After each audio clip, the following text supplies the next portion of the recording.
Hi, my name is Heather Castor, owner of Bounce Fit Studio here in Riverside, California. I wanted to do a little tidbit for the hips on my Hypervibe day and share how you can loosen up that hip joint. Rehabbed both my hips after surgery with the Hypervibe with great results. So I just want to go through a couple different exercises. You see people that kind of walk like a duck?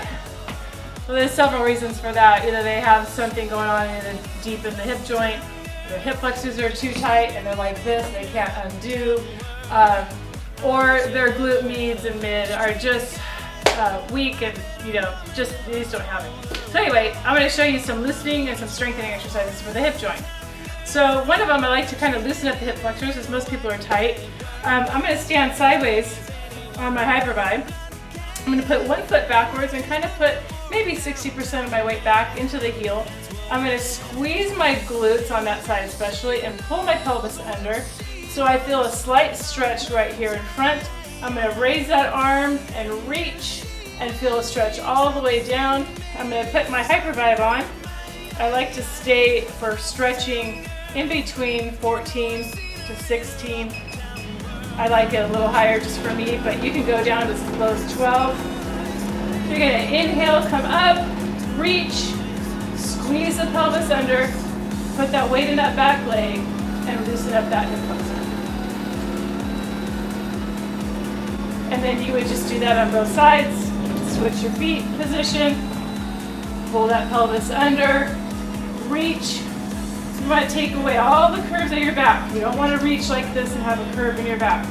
You want to pull under and reach and chin tuck to access that psoas.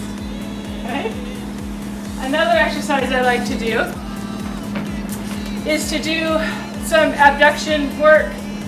I like to stand on one leg, drop the hip, squeeze up, drop the hip, feel a stretch. If you're tight, you might feel it all the way down to the IT band.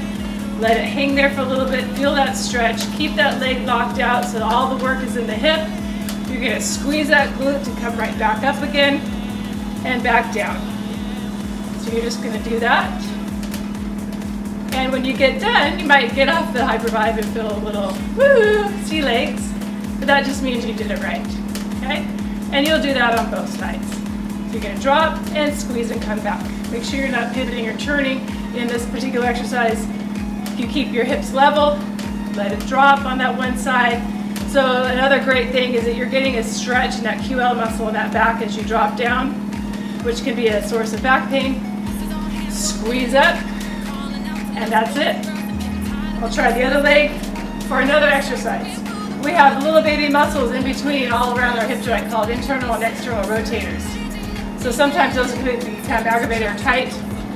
So I'm going to stand on one leg, bring the other knee up.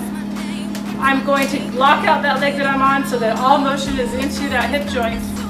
I'm going to rotate this way and rotate this way. It's almost like if this foot was down and you're putting out a cigarette butt, not that I smoke. You get internal and external rotation in that hip joint. But we're going to do that with the vibration here. So we're rotating. So as we go out, you're getting internal rotation in the hip joint. And then rotating this way. And there, internal rotation of that hip joint. And we keep going back and forth to loosen up any, debris in there. Lord knows I have a lot built up. Break that fascia, get those muscles moving, get the blood flow to the joint. Because as you know, tendons, ligaments, cartilage have very little blood supply.